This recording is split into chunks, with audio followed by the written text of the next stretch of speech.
Dankie, Abba Vader, dat ons kan weet, Here, dat U goedheid nie aan 'n seisoen gekoppel hoef te word nie, Here. Dat U kan reën stuur oor ons, 'n geestelike reën, Here, wat oor ons val, Here. Strome van lewende waters, wat deur ons vloei, Here. Here, dankie vir die goedheid en guns wat ons volg elke dag van ons lewens. Dankie dat ons kan staatmaak op wie U is. Dankie dat ons kan vertrou in wie U is, in die beloftes wat U in die woord vir ons gee. Here, ek bid dat U in hierdie diens met ons sal wees, Here, dat U ons harte sal oopmaak vir die waarheid. Dat ons sal hoor wat U sê, dat ons sal hoor wat U vir ons wil hê, Here. Here, maar dat ons sal bly dink aan wie U is. Dat ons sal bly dink aan hoe wonderlik dit is om U kinders te wees. Hoe wonderlik U redding is, Here, want dit wat die wêreld vir ons kan bied, is nie genoeg nie, Here. Wat U vir ons gee, is die waarheid. Wat U vir ons gee, is wat ons nodig het, en ons verlang na U. Ons verlang om by U voete te sit, en om U woorde te hoor in ons harte. Here, dankie dat ons harte nog klop, Here. Dankie vir die lewe wat in ons is, Here. Here, en gaan vir ons uit om uit te gaan waar ons is in ons werkplekke. In die wêreld, Here, as ons moet gaan om sendingswerk te doen, Here, gaan saam met ons, Here, en help ons om die kinders van U te vertel, Here, want dit is hoekom ons hier is, Here, vir U koninkryk, want U is goed en U heers oor ons. Here, lei my woorde, dat dit U woorde sal wees, en dat U boodskap in elkeen van ons harte sal kom geplant word, Here, en dat U geestelike reën oor ons harte sal reën, sodat dit sal opkom, en dat ons goeie vrug sal dra, Here. Bid dit in die naam van Jesus Christus. Amen.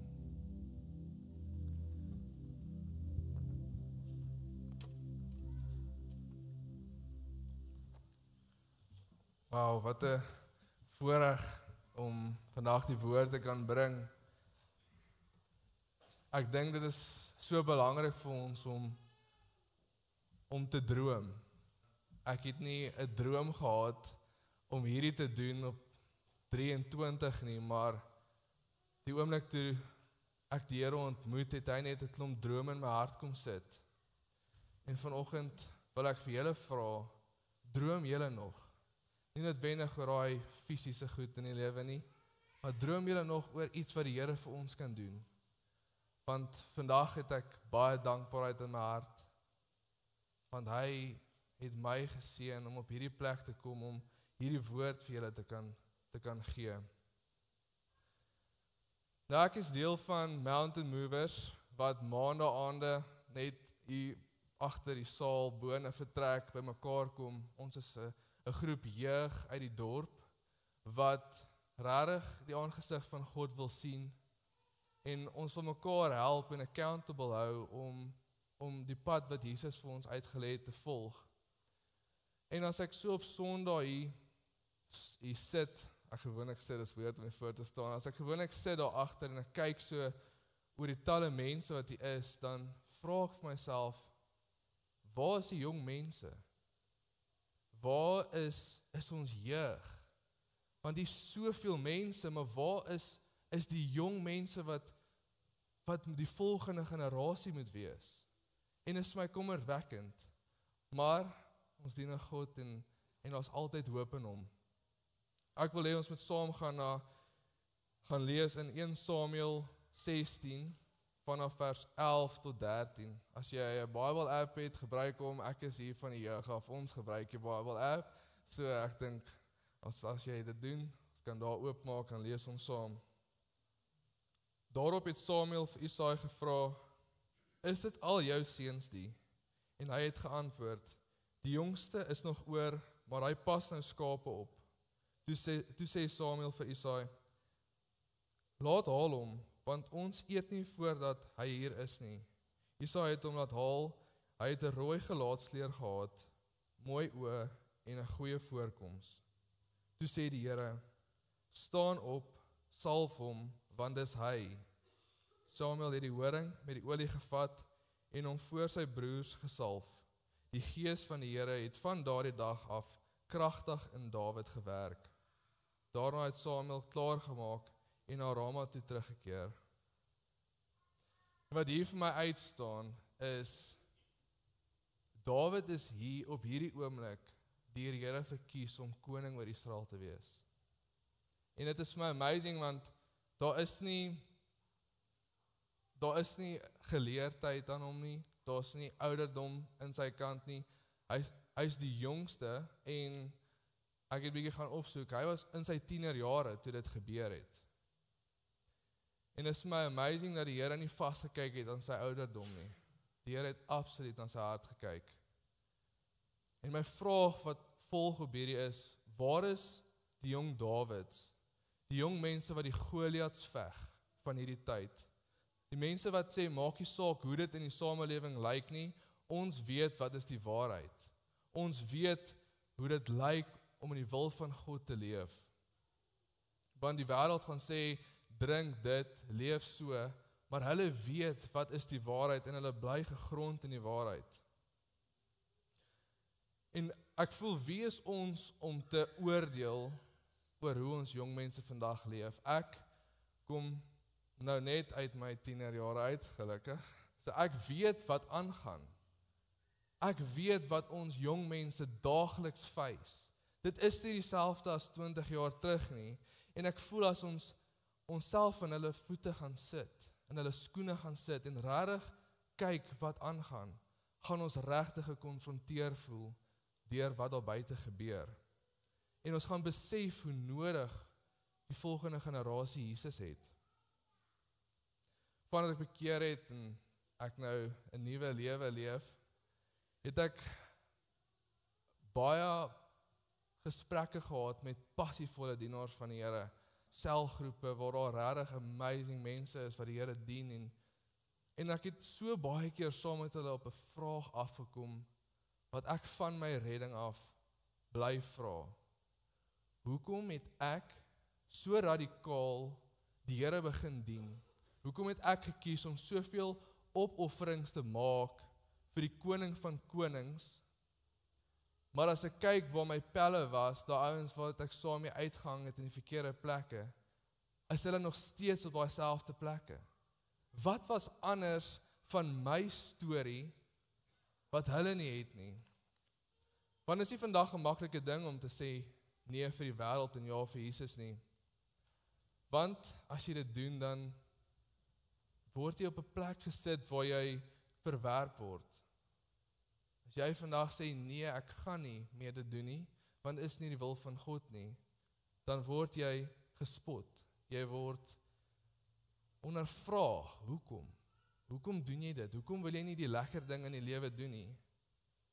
En die ergste van alles wat ek dink, is jy word as weird gesien, soos rarig. Die oomblik toe ek kies om Jesus te volg, was ek die weird een gewees. Ek was die een wat alleen op my eie moes uitgaan en die wil van die Here doen.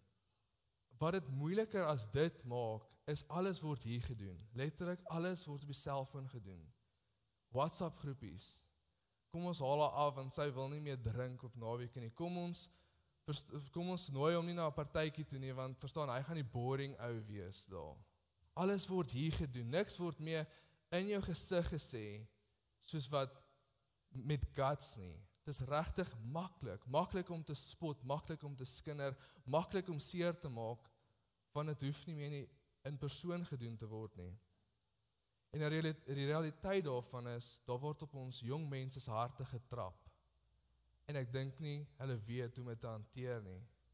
Want ons deel nie met hulle die waarheid wat ons weet nie. Dat ons genoeg is as kinders van God. Ek gee al die eer aan die Here vir my, dat hy my gered het en dat ek nou die regte pad ken. En sy genade is baie groot, baie groot. Ek dink baie van ons sit hier met stories wat, kom ons praat nie daaroor nie, want dit kan nie hier binne oor gepraat word nie. Maar wat is die verskil tussen my en my vriende, tussen jou situasie en die persoon waarvoor jy nog bid om uit daai selfde situasie uit te kom? En daar's 3 verskille wat ek kon identifiseer oor die paar jaar wat ek Jesus volg.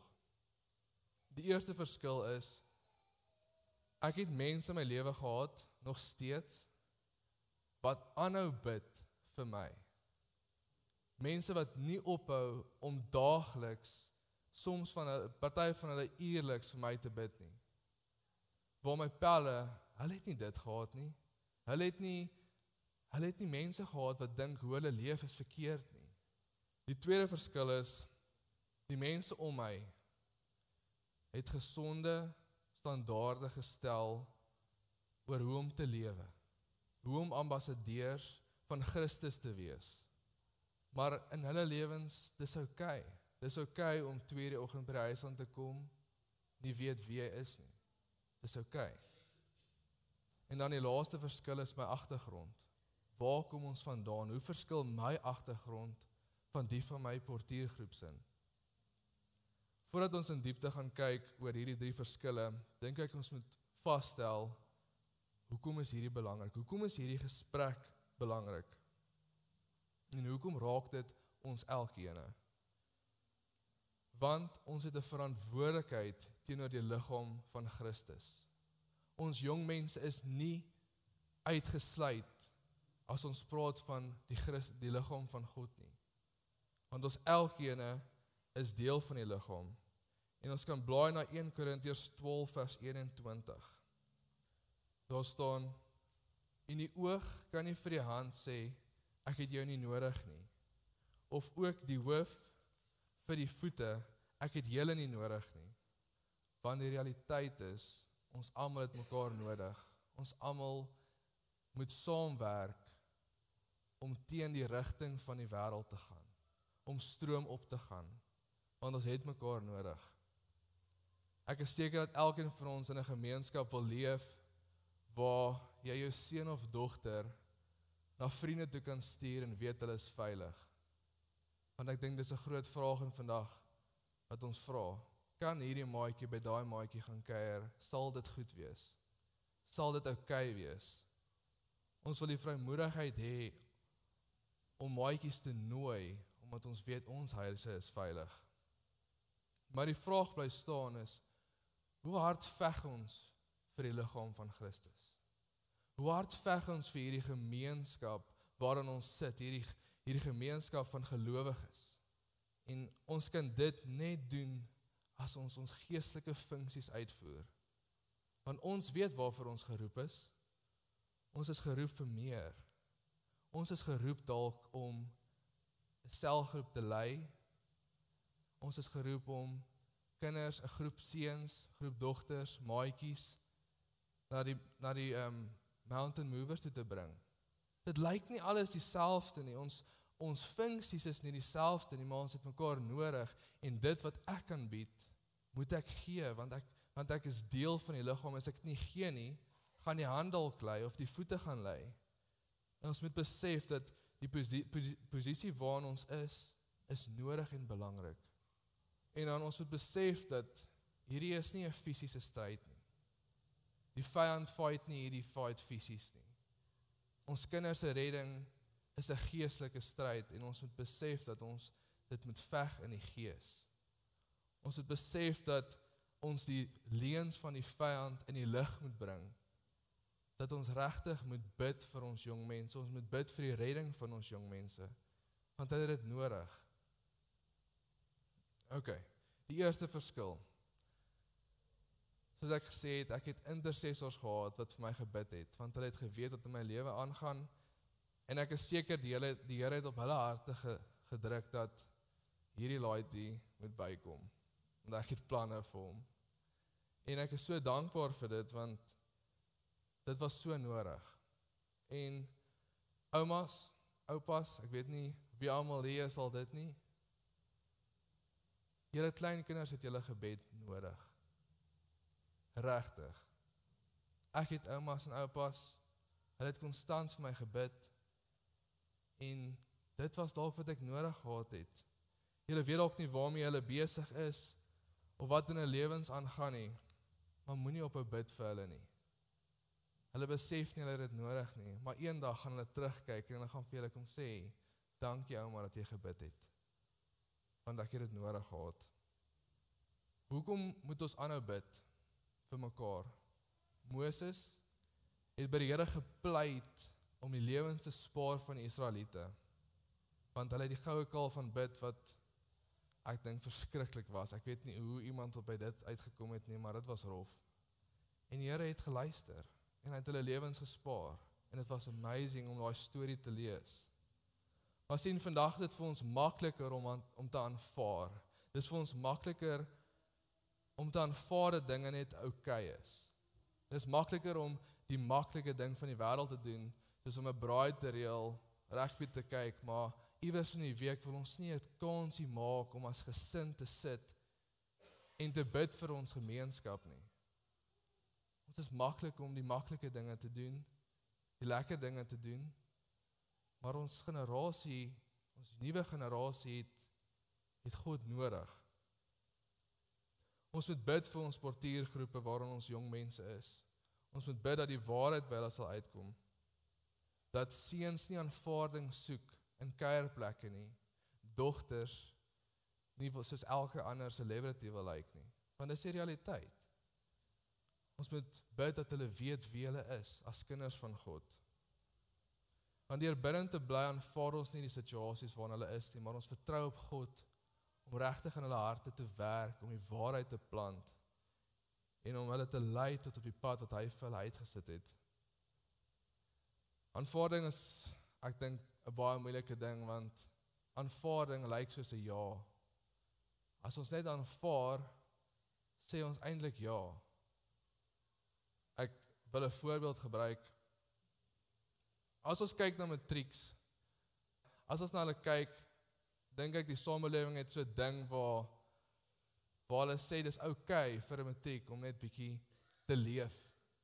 Ek het al baie daai ding gehoor, leef net 'n bietjie. Leef net jou way, doen jou ding, jy's matriek. Dis net een keer wat jy matriek is, gaan kuier, gaan op matriekvakansie, gaan drink vir 2 weke aan mekaar. Ons is okay om dit te aanvaar.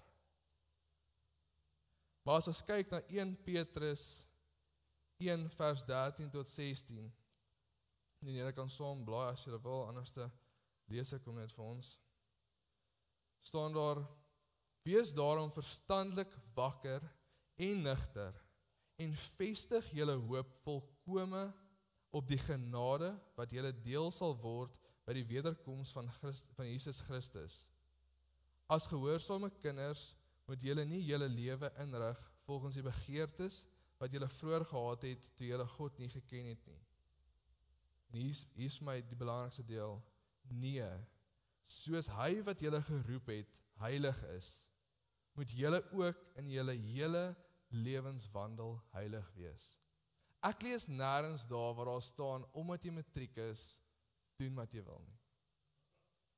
Omdat jy matriek is dit okay om te gaan waar jy wil, te kuier saam wie jy wil.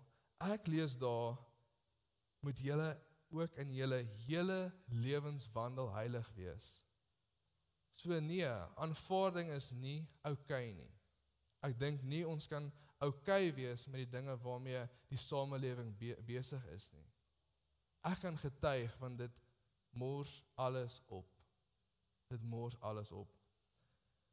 'n Bouer begin altyd by 'n fondasie.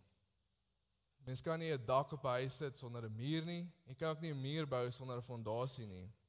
In Kolossense 2 vers 6 staan, van 6 tot 7, aangesien julle dan Christus Jesus as Here aangeneem het, moet julle in verbondenheid met hom lewe, in hom gewortel en op hom gebou, vas in die geloof, soos Jesus julle geleer het, en met dankbaarheid vervul.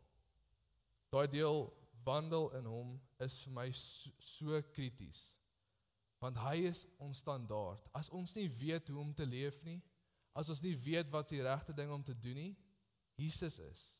Jesus is die standaard, en as ons na sy lewe gaan kyk, weet ons hoe ons kinders moet leef, hoe ons moet leef, en soms gaan dit ons op 'n plek bring waar ons sê, okay, ek wil nie hê my kinders moet dit doen nie, maar ek het dit gedoen, so ek gaan iewers aan my fondasie moet gaan werk. En dit gaan van ons iets vat, dit gaan iets vat waar jy sê, ek was verkeerd, ek breek bietjie hierdie fondasie af, daai muur is skeef, breek hom af en bou hom oor.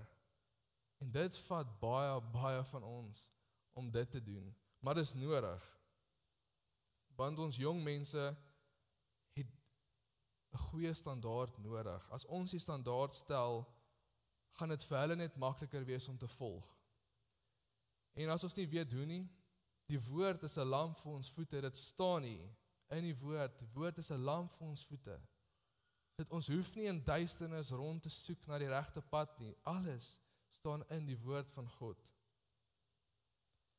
As ons riglyne soek, Romeine 12, vanaf vers 9 tot 21, in my vertaling staan daar riglyne vir die Christelike lewe. Wow, hoe duidelik is dit nou nie? Want daar is baie verse daar, wat absoluut sê, hoe ons as Christene moet lewe. Ek gaan net so 3 verse lees. Die liefde moet opreg wees, verafskiet wat sleg is, en hou vas aan wat goed is. Betoon hartlike broederliefde teenoor mekaar. Bewys eerbied teenoor mekaar, en wees mekaar daarin tot voorbeeld. Moenie in julle toewyding verslap nie. Bly altyd geesdriftig en dien die Here. Dis duidelik. Dis duidelik vir ons om te weet wat God wil hê, hoe ons pad moet lyk saam met hom. Ons hoor nou baie oor die standaarde, en dat daar so baie is, en ons gaan regtig met introspeksie doen om te sien, hoe lyk die standaarde wat ons stel, maar hoe lyk die situasie in ons huise? Bid ons saam as gesin, ek voel net, toe ek jong was dit so amazing, as ons oor God gepraat het, en oor die goedheid, sy goedheid. En my vraag is, bid ons nog saam as gesinne, lees ons Bybel saam. Maandaande, die grootste uitdaging, is dat ons jong mense nie meer die woord ken nie. Soos om so vers vir hulle te gee, dit vat tyd vir hulle om daarby uit te kom. En ek besef net, ons jeug ken nie die woord van God nie. En die hartseer deur is, hoe kan ons van hulle verwag om die regte ding te doen, as hulle nie die waarheid ken nie, die waarheid wat hier binne staan. En wie se verantwoordelikheid is dit om hulle die waarheid te leer? Ons almal het 'n verantwoordelikheid om ons jong mense op te voed in die woord van God. Laastens, van die 3 punte, 'n goeie agtergrond. Die dag toe ek besef het dat my pad baie gekronkel het, en ek by 'n punt uitgekom het waar die Here vir my gevra het, jy moet nou kies. Al wat kon opkom, al oplossing waar ek kon dink, is om kerk toe te gaan. Want sien, vir Sondag na Sondag, was ek kerk toe gesleep as 'n jong laaitie, en dit was my so erg, want dit is so boring, kan ons net uit hierdie plek uitkom, dit is boring, en die pastoor skree op my, ek weet nie hoekom nie, ek weet nie wat ek verkeerd gedoen het nie, maar sien, dit het al vas gaan steek, daai plek waar ek sien het hoe mense gered word, dit het iewers te gaan vassteek, en toe ek op 'n plek kom waar ek moet kies, toe weet ek waartoe om te gaan, en dit was trane, dit was soos die Here het aan my hart gewerk, hy het letterlik, hy het baie vir my verander, maar ek het geweet waartoe om terug te gaan. So as jy 'n dogter verseën het, wat weier om kerk toe te kom, hou aan hulle sleep, eendag gaan hulle vir jou kom dankie sê, want dit is wat ons nodig het. Ons het nodig om die goeie boodskap te hoor. Ons het nodig om op te tree as volgelinge van Christus. Want baie keer bid ons, en dan dink ons, okay, ander mense wat in die groepie staan, by sel, luister nie lekker wat ons bid nie, maar ek besef, toe ek die Here begin dien het, ek staat gemaak op iemand anders se gebede. ek het gaan bid wat iemand anders gebid het, want ek het nie geweet hoe nie. So daai klein dingetjies wat ons doen onder mekaar is belangrik. En ons moenie ophou om dit te doen nie. Ons moenie ophou om die regte ding te doen nie. Ek hou 'n seunskamp die 19de Julie in die skoolvakansie. En die Here het regtig op my hart gelê om 'n klomp seuns uit te vat en 'n dag saam met hulle te spandeer. Hulle almal vra die hele tyd by die jeug, kan ons net bietjie iets gaan doen? Kan ons gaan visvang? Kan ons gaan, ek weet nie, gaan stap of iets? Hulle het hierdie honger om uit te kom en ek sê, okay, ek wil 'n plan maak. Ek wil regtig vir hulle die geleentheid gee om iets groots te doen. En die Here het op my hart begin lê dat ek moet by hulle vasstel wat die prioriteite van 'n Christen moet wees. Want sien, ons het 'n prioriteitslys en Jesus is veronderstel om bo te wees. As ek opstaan in die oggend, moet die eerste persoon wees met wie ek praat, met Jesus wees. En ek wil met hulle harte uitkom en vir hulle wys hoe dit lyk om die God eerste te stel. Die een wat weet wat in jou lewe aangaan, die een wat omgee wat in jou hart aangaan. En dan wil ek ook met hulle praat, hoe lyk gesinstyd? Hoe lyk gesinstyd as 'n Christen waar ons in ons huise praat oor hoe God werk?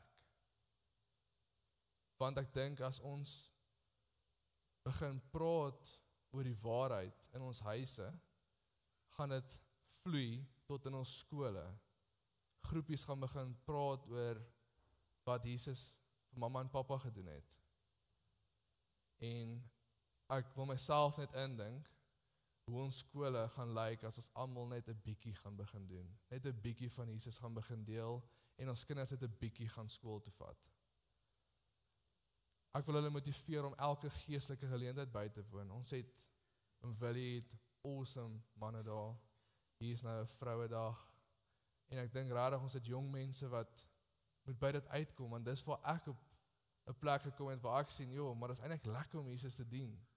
Kyk wat doen ons kan op Saterdag uitgaan en sing op 'n berg oor hoe goed hy is. En ons moet alles doen, want ons stel 'n geur vry. Ek wil hê ons moet ons oë toemaak en ons hierdie ding imagine. Ek gaan 'n scenario skep en jy moet hierdie imagine, want hierdie was vir my so 'n openbaring gewees toe ek voorberei het en ek dink dit is so amazing. Imagine jy stap in 'n straat af. Huis aan jou linkerkant, huis aan jou regterkant en jy is bewus van alles. Jy is bewus van die reuke, die honde wat blaaf en jy stap en volgende oomblik tref hierdie reuk jou. Jo, dit ruik lekker. Iemand maak my gunsteling gereg. Soos op daai oomblik waar jy net indraai. Jy wil self net soos, jy nooi jouself sommer in by iemand wat jy nie ken nie, want jy ruik iets wat jou aandag trek. Jy kan maar oopmaak en dan, dis hoe ons lewens moet wees. As ons hier buite uitgaan en ons klaar met hierdie, moet ons 'n geur afgee.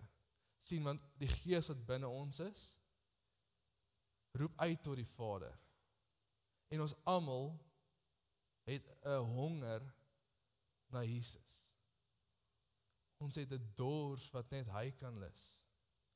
En dit moet vir ons 'n prioriteit wees om die Jesus way te leef, want dit stel net 'n geur vry en dis hoe ons ander jong mense gaan bereik, hoe ons die generasies gaan inspireer om terug te draai na Jesus toe. Hoekom al hierdie moeite? Ons jong mense leef in 'n moeilike tyd. Ek het dit vroeër gesê, maar ek wil hierdie net beklemtoon. Die flieks, sosiale media, die blootstelling wat ons jong mense daagliks het, dis baie rof. Ek dink ons almal het 'n bietjie dalk 'n Facebook of so. Die dinge wat ons jong mense blootgestel word is scary. Soos ek kan letterlik vir julle vra wat is die ergste ding wat jy kan dink. Ek kan dit Google en dit gaan wys. Dis hoe maklik dit is. Dis die tipe blootstelling wat ons jong mense het. En dit is ons verantwoordelikheid om al daai leuns wat hulle op flieks sien, of wat hulle op musiek hoor, in die lig te bring, om die waarheid by hulle harte uit te kry. As ons dit nie gaan doen nie, wie gaan hulle glo? Die influencer op, ek weet nie eens wat is die goed nie, Instagram, TikTok, ek is bietjie af van dit af, maar dis wat hulle gaan glo. Hulle gaan nie glo wat hulle een keer hoor, hulle gaan glo wat hulle elke dag glo, sien en hoor. En dit is belangrik dat ons vir hulle moet bid vir die gees van onderskeiding, omdat dit in hulle lewe, dat hulle sal weet wat's reg en wat is verkeerd, en dat hulle die regte pad sal kies. Waar begin ons? Ons begin by ons eie kinders, nie dat ek kinders het nie, maar ons begin by die jong mense in ons lewens. As jy 'n ma is, bid jy eers vir jou eie kinders. En dan, daai seun of dogter wat die Here net op jou hart lê en jy kry hom elke keer so jammer as jy hom sien, want jy voel net, daar's iets. Bid vir daai persoon, moenie terughou nie, al is dit 'n skietgebed, bid net. Dan vir ons skole, ons gemeenskap, want dis waar ons jong mense werk, dis waar hulle is in die skole. Dis die mense om wie hulle is. Sê ons net soos, shame vir hierdie dinge, ag shame, tye het verander, pas maar aan. Ons God het nie verander nie. Die waarheid bly die waarheid en ons kan nie om dit kyk, oor dit kyk nie. Ons kan nie sê, taflak. Ons kan nie. Ons moet die waarheid by hulle uitkry. Jesus is al wat ons jong mense nodig het. Die waarheid. Ons moet kies om die fondasie te lê, en ek sluit nou af, ons moet kies om die fondasie te lê, om die Here te dien met ons hele hart, hele siel, al ons verstand, al ons krag, want dis die voorbeeld wat ons stel, dis die voetstappe waarin ons jong mense gaan stap, en ek lees nie baie nie, maar ek het nou, iemand het my 'n boek gegee, oor Reinhard Bonnke, en ek dink ek moet hom al lees, want sy naam is cool, en ek het hom begin lees, en hy praat konstant, van dit wat hy gedoen het, bou hy op dit wat die mense voor hom gedoen het. Die plekke waartoe hy gaan, was daar reeds iemand wat die evangelie verkondig het. En is dit nie wat ons moet doen met ons generasies nie? Moet ons nie iets bou waarop hulle kan bou nie?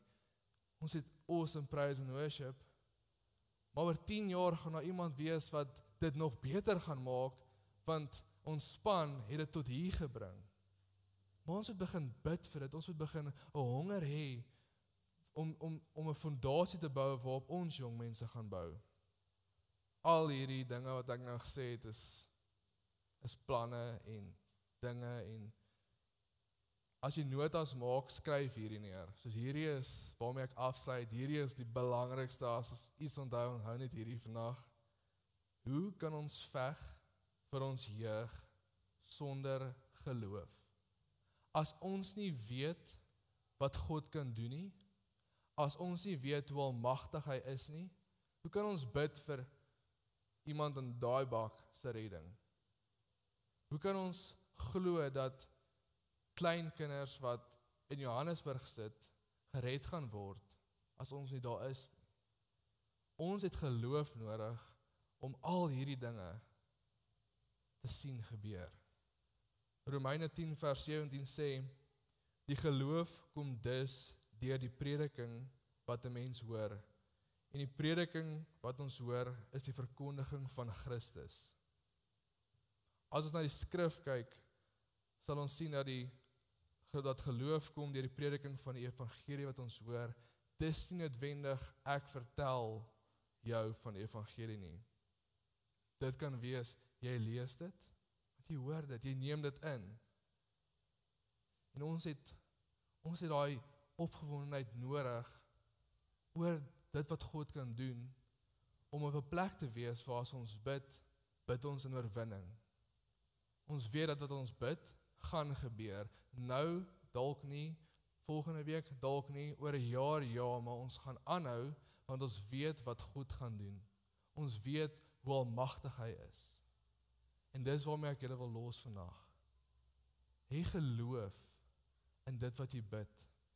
En kom ons bid vir ons jong mense. Ek is absoluut passievol oor ons volgende generasie. Ek het amazing dinge gesien in ons dorp waar jong mense bereid is om 'n Vrydag aand of 'n Maandag aand op te gee om Jesus te dien, want dis al wat hulle het. Dis al wat hulle het. En ek wil saam met ons bid, dan sluit ons af, waar ek net wil bid vir ons volgende generasie. Aba Vader, dankie vir die woord wat U vir ons gegee het. Dankie dat U 'n goeie Vader is, Here. Dankie dat U omgee oor elke persoon hier vandag. Here, en ek wil spesifiek bid vir ons jong mense wat daar buite is, wat nie die waarheid ken nie, Here. Dat U hulle tot redding sal lei, en dat hulle sal weet wie U is. Here, dat Lydenburg die plek sal wees, waar die jong mense 'n revival gaan begin, Here, want Surprise het oor hierdie gemeente geprofeteer, dat hier 'n revival gaan kom, Here. Here, en ek bid net dat ons jong mense sal opstaan in die waarheid wat U is, Here. Dat hulle sal doen wat U hulle roep om te doen, Here. Dat U in hulle elkeen se harte die waarheid sal plant, Here. Maar ek bid ook vir die van ons wat nie jong mense is nie, Here. Dat ons sal lei in voorbeeld, Here. Dat dit wat U ons oor die jare geleer het, dat ons dit sal toepas in ons lewens en dat ons 'n voorbeeld sal wees vir die generasies wat gaan volg. Dat ons 'n boublok sal wees in die pad vorentoe in die generasies wat kom, Here. Dat ons 'n volk sal wees wat U dien. Here, dankie vir hierdie dag. Dankie vir die goedheid. Dankie vir die guns. Gaan saam met ons in hierdie week. Lei ons om U wil te ken, om te weet wat die waarheid is, Here.